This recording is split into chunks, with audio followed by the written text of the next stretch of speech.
let's talk about Destiny 2, because I have no idea what's going on with it. I've heard people are generally pretty disappointed.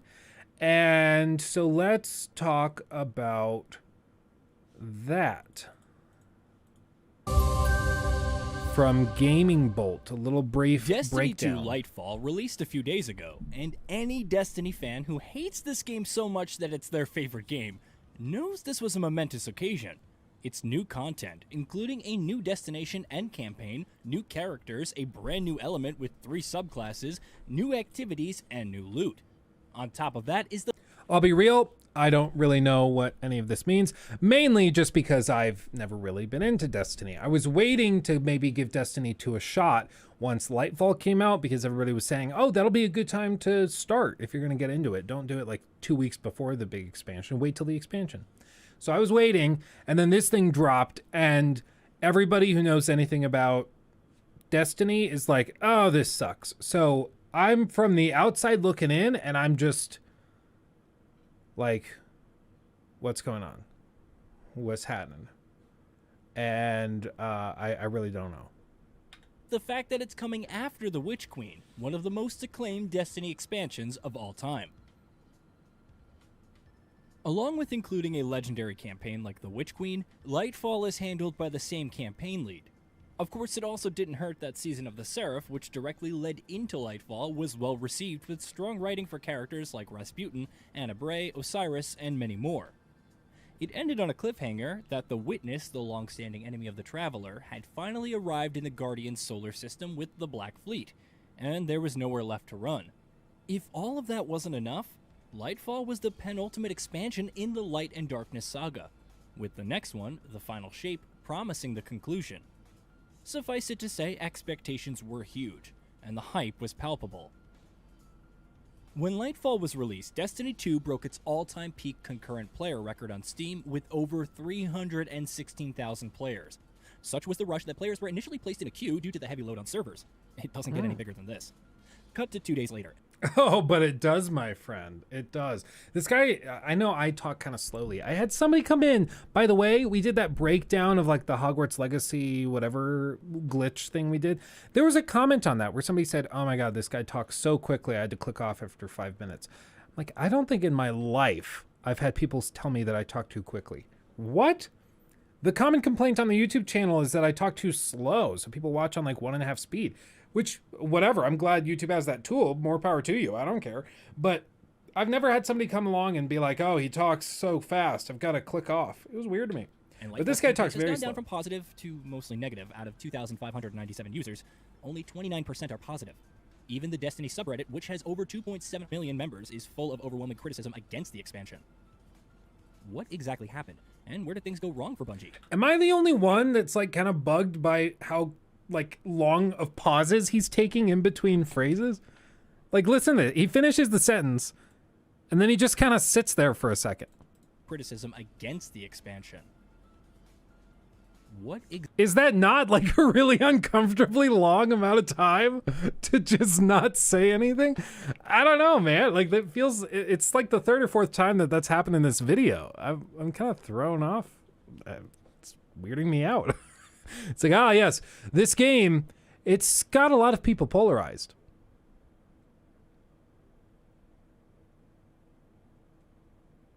The combat is really solid. It's just like, I don't know. Or it's like, you know what? This sometimes happens where like, if I have like a really bubbly drink or I have like a soda or something like that on stream, and like, you know, you get kind of the bubbles in your belly. And so you start kind of burping under your breath.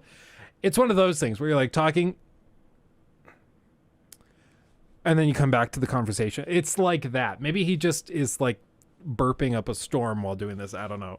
But that's what it seems like, because it's just so exaggerated. Overwhelming criticism against the expansion. And by the way, what exactly happened? See, I have it. Where did things go wrong? Turned all the way up. He's just talking super quiet. quiet. Most anticipated releases suddenly result in an overwhelming backlash by its most loyal fan base, like it's year one all over again. We won't go into spoilers. The pauses are crazy. Has been heavily criticized. It started well enough, but traveling to Neomuna, the new destination on Neptune, and meeting the Cloud Striders caused the cracks to appear.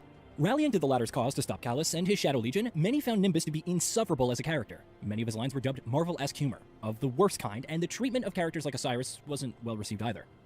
Can I just say I'm so proud of us right now. Okay, I love this. That now being like Marvel is considered like a diss. I love it. I think it's great because for a decade, everybody is like sucking up to Marvel. Oh yeah, no, it's got writing akin to in like Age of Ultron or something. I don't know if people said that, but it's like everybody was talking about how great Marvel was at everything. And I'm over here like, I don't know, man. I find it kind of cringe a lot of the time. I'm just going to be real. And then now people toss out being Marvel-esque in their writing as a bad thing. I kind of appreciate it because what happened with Marvel, and the reason people say this, to be clear, is because, or what happened is that Marvel, especially towards the end of, what is it, phase 2? Is that what they called it? Or phase 1, maybe? I have no idea. But basically towards the end of like Infinity War and all of that, they started leaning into this Taika Waititi form of comedy and the James Gunn style of comedy once they saw that Guardians of the Galaxy was really, really successful, where everything is super lighthearted. Nobody takes anything really seriously. It's really goofy, and they go and they play for that contrast of things that like don't really fit together. So you have a really serious story beat that's broken up by something just stupid and ridiculous happening. And initially that doesn't seem that bad, but in practice it doesn't apply evenly, especially when you have like a pretty serious thing going on and you break it up with comedy at the wrong moment. It leaves a bad taste in the audience's mouth. That's what like Thor Love and Thunder, my biggest problem with that was that like children have been abducted by the God Slayer. And then you cut to Thor, like sitting on the boat, like pretending to have a romantic relationship with an axe and a hammer, being caught between the two. And like by itself, the joke is kind of funny. Yeah, Thor's got this like really close relationship with his hammer and his axe. And oh, it's like they're fighting over each other. It's the awkward thing with like exes. So it's just funny. It's like high school. So it's funny because it's weird. But like this is in the context of a bunch of children being abducted by the God Slayer, and we're just not gonna. It just doesn't sit right. It doesn't feel appropriate. It just doesn't work, and I don't like it. I'll be real. I don't like it. So I'm glad to hear that now other people are also coming around and being like, there are times when it works, and there are times when it doesn't work, and the fact that every game nowadays is trying to be Guardians of the Galaxy, it drives me crazy. So I'm glad to see that this is coming around. Granted, Year 1 had characters like Cade 6 and Failsafe that were too over the top for many people's tastes. But Destiny 2 had moved away from that through the years, with plot points more fitting in tone with the inevitable arrival of the Witness and the potential end of everything. To see it suddenly return. What is with these pauses, dude? I don't know if I can get through this. We might have to do a different video. On 1.5 speed, the pause is that long. Plot points more fitting in tone with the inevitable arrival of the Witness and the potential end of everything. 1, To 2. see it suddenly return. 2 full seconds of just nothing. I don't know, man. I don't think this is his fault. It's the editor's fault. Is nobody going to mention this? Really? Nobody's touching this? I don't know, man. This is more the editor's fault. It's like they're just putting an extra big space in between these pieces. And this guy, Aztec Cross, apparently is like a big Destiny creator, and I want to hear what he thinks of this, because he plays the crap out of this game. He knows it backwards and forwards. So let's see what he thinks of this expansion. Okay. Let me just stop right here. Move my face. Let me stop right here. I'm gonna take a moment to discuss real quick. I'm not a writer, by the way, but pacing is extremely important. The pacing was all over the place here. The way this game and narrative and this campaign should have started was us actively fighting, maybe in a ship battle scene, between the Witness. Not only do we see the destruction, we're in the destruction. We're living the destruction. You know? Wouldn't it be cool if it was a mission that opens up, we're right next to Amanda Holiday, we're fighting, we're shooting down ships, you know what I mean? We're popping Cabal ships or Shadow Legion ships down, and then suddenly big bad pyramid, you know, to actually fly up next to a pyramid ship and see them, how large they are, how daunting they are, and then see so many of them, if that would even be possible. And I say possible because it seems like even though we had things like that back in Halo Reach, that seems to be an impossible thing to add here in Destiny. That way, whenever the destruction occurs and the witness comes in and does what he does, I have no freaking It's almost idea what this- he's it's talking about. I'm gonna be real. Okay, you know what? We're 0 for 2 now. Is there not a way that somebody How can much just break this down where it makes like quick sense? Like, what are we doing? Okay, let's try this one. Game ranks. Okay, game ranks is always good. Jake and his team do great work. Hey, and we're back with another episode of Before You Buy, that show where we give you some straight up gameplay and our first impressions of the latest games releasing. And today, we're taking a quick look at Destiny 2 Lightfall. Bring it It's on, out, Jake. and it's a big deal. A lot of people still play Destiny, and this is a big update. This is the technically 7th expansion in Destiny 2, Bungie's long-running, endless first-person shooter. It's come a long way from releasing in 2017 under Activision, where it seemed fun, if a little half-baked at launch, but people stuck with it, and Bungie stuck with it, and it only got better and better. From a weird Activision games as a service type game to a fully independent Bungie project that found its own identity and community and got tons of content, to it now having better account progression and ways to play on more platforms, including next gen. Destiny 2 seems like it's been through a hell of a lot, and it's come out the other side way better. You might not be a Destiny person, and we will admit here at Game Ranks, all of Destiny people, unite! You're not one of those people, are you? What do you mean, those people? A Destiny people. Ew, gross. We don't take kindly to your kind over here. us fell off a long time ago at different It's okay. I'm entertaining myself. Hopefully you're getting something out of this stream. Otherwise, I'm just going off, man. points. So, full disclosure, if you're a hardcore Destiny person, do not watch this video or you will be mad. I'm sorry. You're already playing it anyway. So just consider this an overview for other interested parties. Just a bit of a peek at what's new and some first impressions and some gameplay, you know? And I appreciate this. Like, I get it. Destiny 2's been out for a long time. There's been a lot of expansions, and people, like you guys are saying, Congo, I have over 9K hours in Destiny 2. It's the only game I play. So, like, you got 9,000 hours. You could have been a doctor, but, you know, you've been playing a lot of Destiny. I'm kidding. You're fine. People love games. Play whatever you want.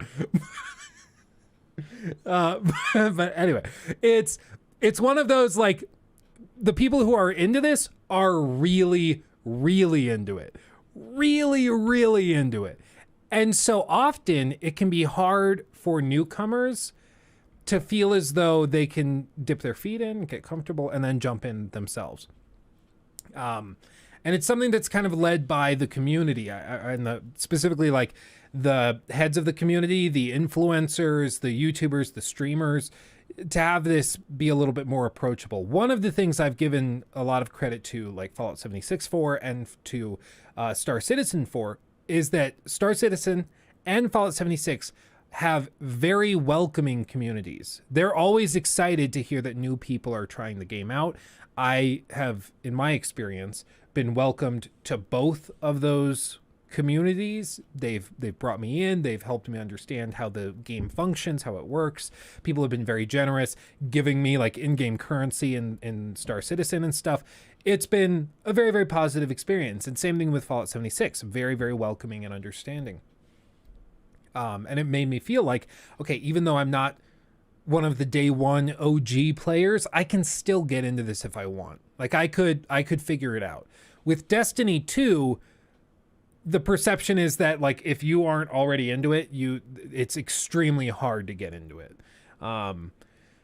Because I mean, like you just saw, like that video, my thoughts on the story. I get it. It's a video meant for his community, which is very much into Destiny 2, but it's just those things where like even something as small as looking for a breakdown of the expansion story is talked about in such a sort of nitty-gritty way that if you're not engaged in it already, there's no way to delve into it. It's one of the things that, like, I try to tackle in these reviews or breakdowns and critiques. Like if I'm going to talk about The Witcher's story, my goal is to talk about it in a way where you can understand my critiques, even if you haven't played the game yourself, even if you haven't read the books or whatever. Like you can still understand because the points I'm making are about the broader strokes instead of the individual like pixels of detail, right? So I think all of this to say, I would personally hope that Destiny, either from the devs or the creators, can really try to start being more welcoming to newer players, because I would love to get into it, but right now it seems like it has such a huge barrier to entry that it's an animal in and of itself. And frankly, like, to me, that's a little frustrating when I only have a certain amount of time to play games for myself for fun. And so, like, in order for me to get into this game, I have to commit a lot of time to understanding it and to looking up guides and beginner guides and stuff. It's the same problem like Rainbow Six has, where the community, Rainbow Six is just kind of toxic, if I'm being real. In my experience, it's pretty toxic. If you're a new player that bounces in to try and play unranked in Rainbow, it's you'll still be treated like a leper. Like, people are horribly mean and rude to you for just trying to figure out the game. So people are like, okay, screw this, I don't want to play with those guys, and they get off the game and they try something else. And I don't think Destiny 2 players are quite that toxic. In my experience, they haven't been. But I think there's a steep learning curve, and there isn't really a concerted effort to help new players get into it, as far as I've seen. As a new player who would be interested in getting into it, I just haven't seen anything that like really pulls me to it. Siege lobbies are toxic. Yeah, I mean, I tried playing like maybe 6 months to a year ago, and God, dude, I sat there for like an hour and I was blown away. I was like, for one, I could never stream this game with team chat on. People are horrible. Horrible. It was just, oh man, I can't even just like explain it using the words and things that they said without this video getting taken down. It's bad. Like I say in the intro, maybe you have a friend who loves Destiny and you're like, oh, what's this about? Or you're trying to get into it. I don't know. Let's talk Lightfall. This is the big... Yeah, see, this is why I like Jake, because he's not going to just talk down to you because you don't already know what the game is about. He's going to help you kind of understand it and figure it out. New expansion, and technically, I believe the penultimate chapter in what is apparently going to be like the end-all, be-all of a story or something. You get a good amount of stuff and big changes with it. Starting off with a full new campaign with new missions and quests and a new destination, Neomuna, the capital city of Neptune. This enough all makes it feel like a big new thing to play through. Neomuna brings a massive, cool neon city at your fingertips to go on patrol, zip around, do vendor stuff, get stuff, and kill bad guys. It's a city, so there's a lot of verticality to it, and it's really different from what we've seen in Destiny. Fall damage is reduced, so that helps, but there's also like a grappling hook, which kind of honestly just always makes things more fun in any game. I'm biased, I'm just pro grappling hook. But that does lead to the new subclass, Strand. This is kind of like a green space magic thing, kind of like reaching through the great beyond. It's another manifestation of the darkness, like stasis. All classes can take advantage of it in ways, and just kind of getting the rough introduction to it, it's really fun.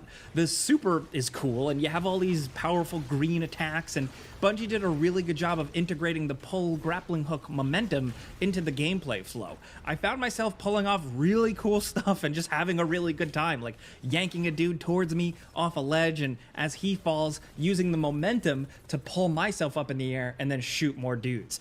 Let me ask those of you who have played Destiny, and specifically Lightfall, would you say this footage is indicative of your time with the game so far? Is this about in line with what you've seen? The grappling hook has a 1 minute 45 second cooldown. What? That's unreal. Really? Like just under 2 minutes? What? Wow. Okay. In the campaign, it has no cooldown, so you can just reuse it whenever. Why on earth would they do that? That's so weird. I mean, I guess maybe they're worried about player, like in PvP, maybe people just like spinning and cycling. I don't know. But that seems weird. I don't know. I just feel like Destiny just has too many caveats around enjoyment factor, whereas Bungie were pioneers of the fun every 30 seconds. I don't know. For me, it's just, I think getting into these always online, like games as a service type titles that are massive takes a commitment. And that commitment, like, it's the same thing with acquired tastes. Like this is being pitched as sort of an acquired taste. Yes, there's a huge learning curve. Yes, you're going to need probably friends to play it with you to get into it. You're going to need to look up a lot of guides, figure out how to get the best loot, that type of thing. There's a lot of caveats to it. But after you get through that, you'll really like Destiny. And I'm like, okay, well, why would I do all that when I have games I already like now? You know, like, it's acquired tastes all over again. Oh yeah, this caviar tastes like you're licking the bottom of a shoe. Well, it's an acquired taste. So the more you eat it, the more you'll love it. But bear in mind, you also have to pay for it each and every time. I'm like, okay, well, I already really like barbecue sauce. So could you just give me French fries with barbecue sauce and maybe some chicken nuggies? Could we do that? Like, just do that. I'll be much happier. Like, I really don't know why they... like, that whole acquired taste thing is weird to me. It's just never made sense. Like, it's never made sense to me. It's like, oh, you don't like this thing. Well, suffer through it, and eventually you'll like it. I'm like, well, I don't need to do that. I already like something, so I'm good. Like, lay off me.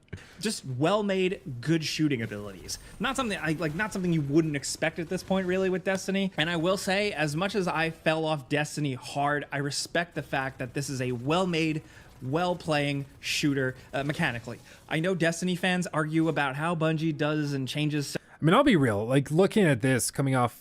Ooh, I almost made an oopsie. Ooh, that could have been bad. I almost said something I'm not allowed to say. Not anything bad, but like under embargo type of not allowed to say. Let me take a moment. Okay. Ooh, that could have been bad. I've played some games that are really like floaty and that, let's just say, don't have good combat, and or the combat's like rough and definitely needs a little bit of polishing and refinement. And what I will say is, like, this seems to be tight. It seems like they really know what they are doing. And that's what I've heard from everybody that's really into Destiny, is they're like, oh, the shooting is badass. Yeah, they're really, really on it. Certain things, and then there are plenty of people who just don't want to play an endless live service game. But you got to admit, it can be a ton of fun in the moment. I mean, Bungie is still a legendary developer for a reason. The feedback is good, the supers are thrilling and satisfying, giving you that little power fantasy just in the nick of time. You know, the weapons are exciting, the satisfying pop. Can you turn off the damage numbers, by the way? When you get to headshot an enemy, it just never gets old. This is why people keep coming back, I think. The loop is satisfying, and like we said, immediately started feeling that pull after playing for like 20 minutes. We were like, oh yeah, that's right, this is fun. Lightfall is just a good reminder.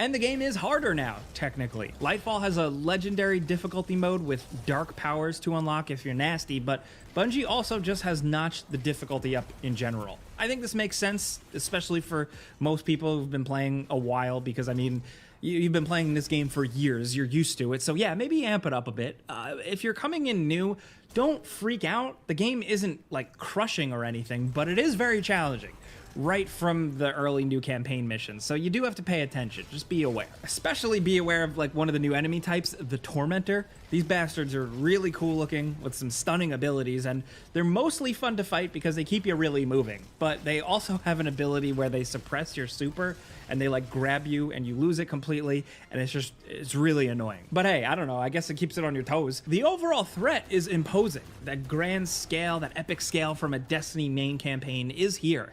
And right from the start, everyone is in peril.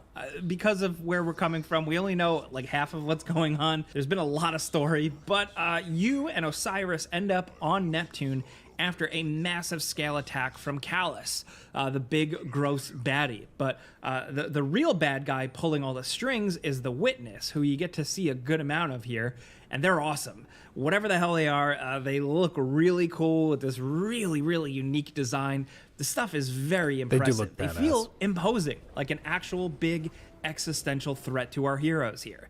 But a lot of it is focused on Callus being back and crazier and attacking this city with his Shadow Legion. And not only is Neomuna cool looking, but it also introduces you to these big Cloud Strider dudes who are kind of like Silver Surfers. It's dope. I don't know. Bungie goes wild with this game and just kind of makes a bunch of cool stuff, does whatever they want, and when it hits, it hits. Now, jumping in after being dormant for a long time, we loaded up an old character and we were caught up. We were able to open the director and just jump right to the new Lightfall campaign and just had to equip some more updated stuff as soon as we got it. I know the onboarding for new players is kind of not great, but I get the game has a million things in it after tons of years. Again, not an expert, but it is worth mentioning that they redid the new player experience with Guardian ranks now. This is kind of intended to make the path of progression a bit more simplified, give you a bit of a guide, and that's whether you're new or experienced. But for people who've played here and there, I do wish there was a little bit of a better catch-up, a cleaner one. I know there are tons of Destiny community content creators and good lore videos and recaps, but sometimes I just want a good previously on type thing. There was a tiny little catch up, but only for the very recent events. But hey, it doesn't matter. Get in there and shoot bad guys and get loot, right? The game does give you plenty of goodies and new exotics and new designs and looks. And I gotta say, after so many years, there's a lot of good things to keep track of and work towards earning and ways to customize. There are like pages and pages of changes and things added to the game since the last time you may have played. So while on the surface, you're still just shooting bullet sponges with damage numbers until they pop, there's so much more under the hood and in menus and in the RPG-ness. And with Lightfall, RPG-ness, that's the word of the day. Can you make a 5-hour lore video on Destiny, please? Bedtime stories and practice free. Dude, I don't know. Like, it reminds me of when what was it? Kingdom Hearts 3 was coming out. And all of my college buddies in the college house we lived in were like super into Kingdom Hearts. They played it since they were kids. They were super hyped on it, super excited. And they were like, Luke, you have to play it. You have to try it too. And so I was like, okay, sure. Why not? What could possibly go wrong? So I was like, yeah, I'll pre-order it. So I pre-ordered it. And then they were like, oh, by the way, you need to catch up on the story. So here is a breakdown, like a 2-hour breakdown video to catch you up on the story. I was like, oh, okay. So I tried watching that, and it's like really weird because Mickey Mouse has like demonic powers or something, and then Goofy is a sexual predator or something. I don't even know. The story was confusing. And I just couldn't bring myself to get through the 2-hour breakdown. And Destiny, I'm not saying that it's that level of, or I'm sure it's much better. I'm sure it's a much better story. But I just, again, it's the acquired taste thing. There's a barrier to entry here, and the fact that there's kind of a question of whether it will be worth it or not for the time commitment makes it really confusing for new players. My question for you guys is, as Destiny players, are they doing like, they mentioned briefly that like the next expansion will be the last one. So are they going to move on to Destiny 3 and they'll just do a new game entirely? Is that what they're going to do? I mean, surely eventually they have to do that. Not just keep it alive forever. You know, there's a barrier of entry for all MMOs. Well, absolutely. And I think that this is, to be clear, not an issue specific to Destiny 2. This is something that's present in all of these big MMO games. Some of them are certainly better at onboarding new players than others. Bungie hasn't said. Okay, they might go to they might go to Destiny 3. They might try something new. Who knows? My understanding is that Destiny 2 Lightfall, sort of underwhelming for players who are familiar with the franchise and with all of this, because it has sort of a lackluster story.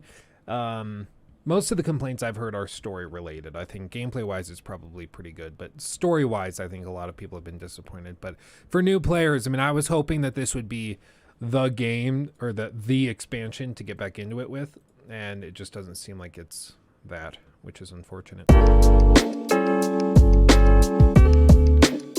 He took my thing.